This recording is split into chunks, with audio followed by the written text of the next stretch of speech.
Welcome. Today we're going to work with solving radical equations. Equations with a fractional exponent, or equations that includes a radical symbol.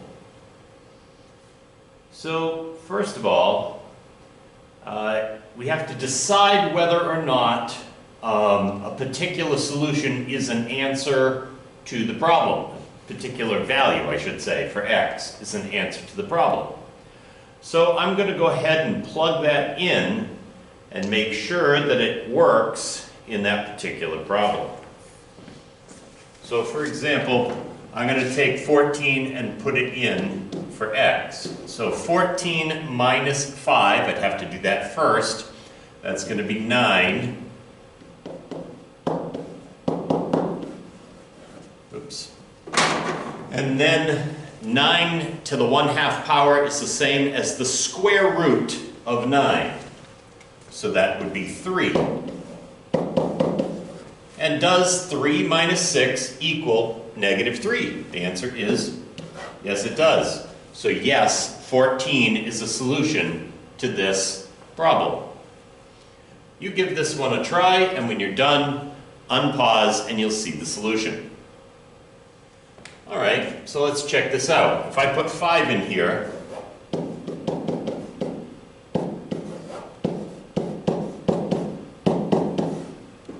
does this work? Well, 5 plus 5 is 10. 2 times 5 is 10.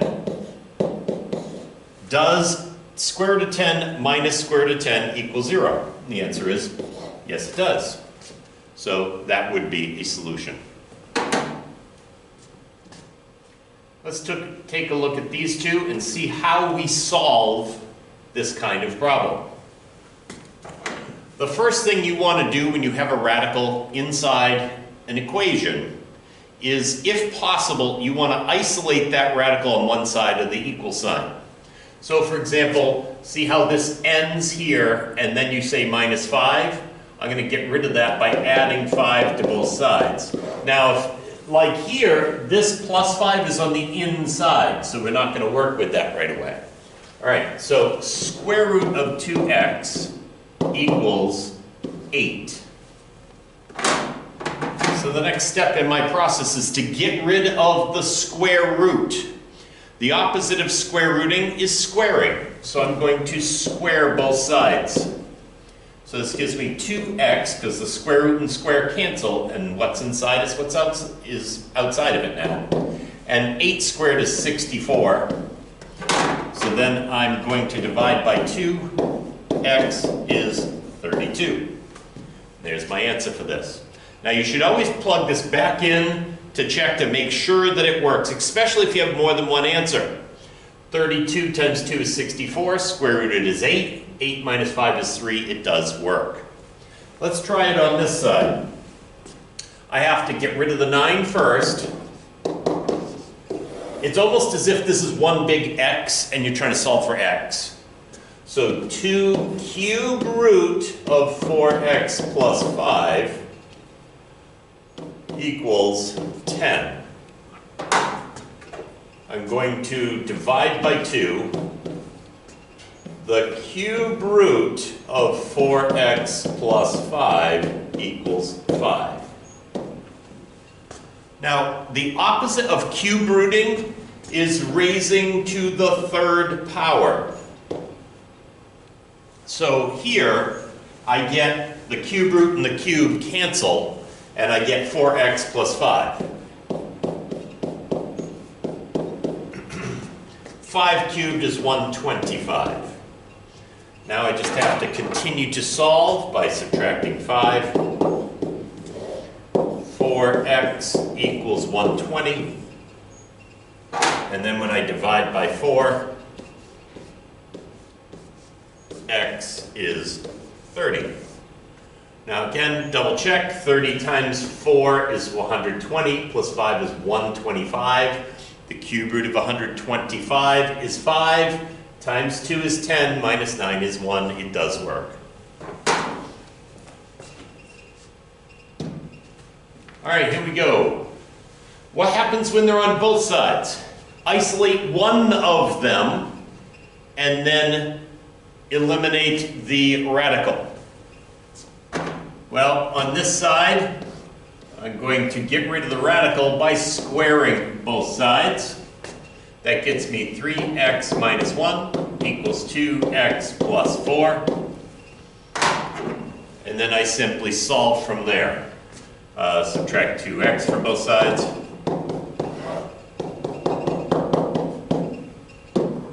Add 1. X equals 5.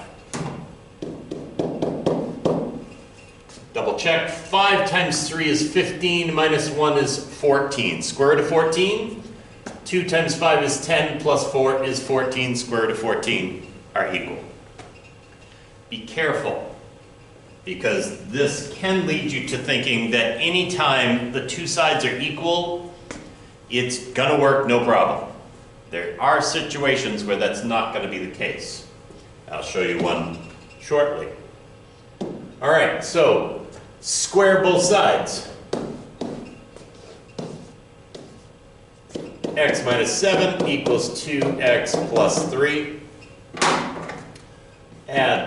Subtract, well, I guess I could subtract x from both sides. So negative 7 equals x plus 3, and then subtract 3. X is negative 10. Let's see if that works. I'm going to actually write it out.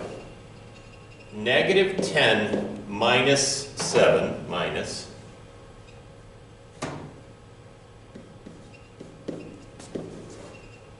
2 times negative 10 plus 3. Negative 17 square rooted. Negative 20 and 3 is negative 17. Well, when you look at that, at first glance, you'd say, hey, it worked. Can we square root a negative in the real number system? And you'd say, no, gee, we can't square root a negative number in the real number system. So these are not possible in the real number system, so no real solution. So there's no real number solution that works for this. And that's why you have to check each of your answers as you go along.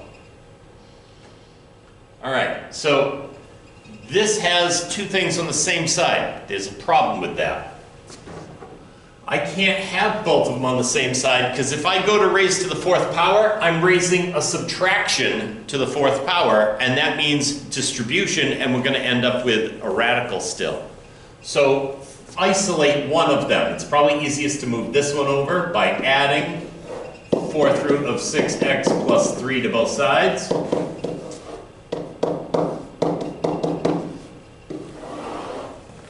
That gets me fourth root of 2x plus 5 equals fourth root of 6x plus 3. Now I can get rid of the fourth root by raising to the fourth power. And I end up with 2x plus 5 equals 6x plus 3. I then can solve by, say, subtracting 2x from both sides.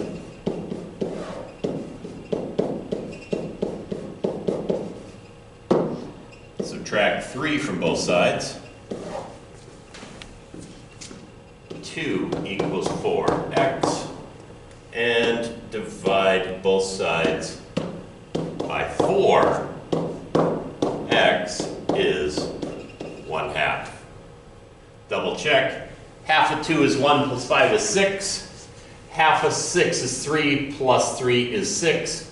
Fourth root of 6 minus fourth root of 6 equals 0. You're all set. Oh boy, now what? Well, we're going to follow the basic rule, right? I've got a radical isolated. To get rid of it, I'm going to square both sides. Please remember, this means x minus 10 times x minus 10, not square each part. That's not how it works. So when I distribute here, I get x squared minus 10x minus 10x plus 100 equals, that's just 9x.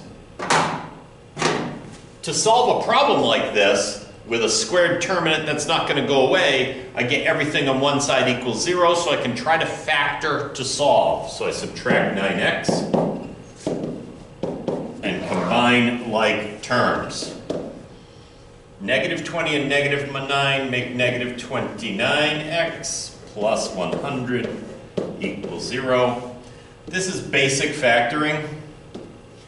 So I'm going to do two sets of parentheses, x minus and x minus. Remember to multiply to 100 and add to 29, 25, and 4. Set each equal to 0.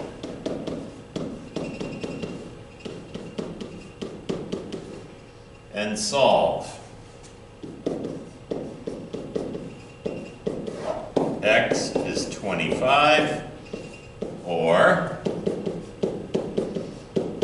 x is 4. Now, again, check your answers. 25. 25 minus 10 is 15. 25 times 9. Now think about that.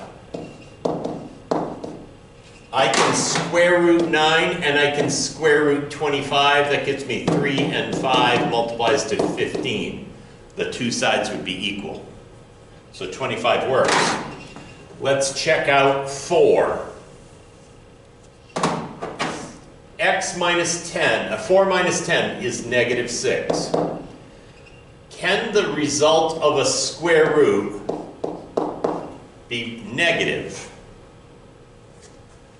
That's not going to equal a negative. That equals square root of 36, which is 6. 6 does not equal negative 6.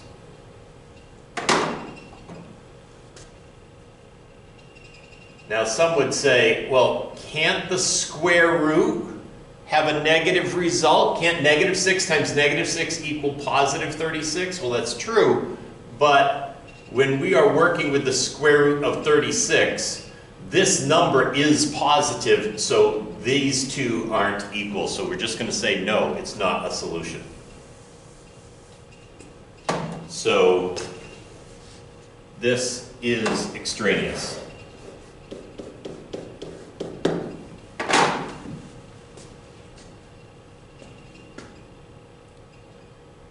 All right, let's take a look. This one's a little bit different. This is our last example. In this problem, I want to isolate the thing being raised to the fractional power. I subtract 1. Remember, a fractional power can be rewritten as a radical if you choose, like x to the 3/4 power is the same as the 4th root of x to the 3rd, or you could write it as the 4th root of x raised to the 3rd. Okay, that's equivalent expressions. Now, 10x minus 9 raised to the 3/4 power equals 27. All right. One way to do this is to get rid of the fraction by raising it to the denominator. That way, when the powers multiply, you are all set to multiply the exponents. So I'm going to raise this to the 4th power, like so. And this gives me 10x minus 9 raised to the 3rd equals 27 to the 4th. I think I'm just going to leave that written to the 4th like so. You'll see how this all works out. I'm going to get rid of the third power, because I'm solving for x, by cube rooting both sides. This gives me 10x minus 9. The cube and the cube root cancel. And then the cube root of 27 to the fourth. Well, it turns out the cube root of 27 is 3 times 3 times 3. So I have 3 3s. I can pair it up. 1 comes out. I have 4 of those. So 3 times 3 times 3 times 3. Or you could have approached it this way.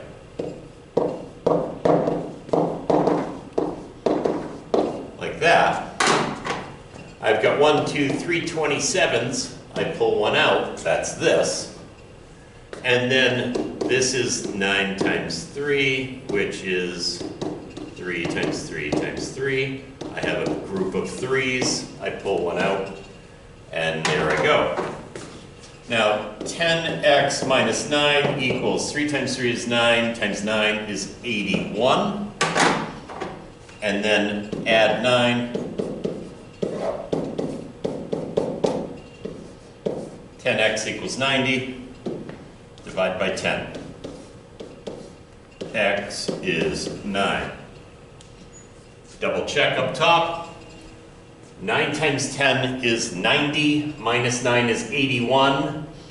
The 81 to the 3/4 power. You can actually do that on your calculator.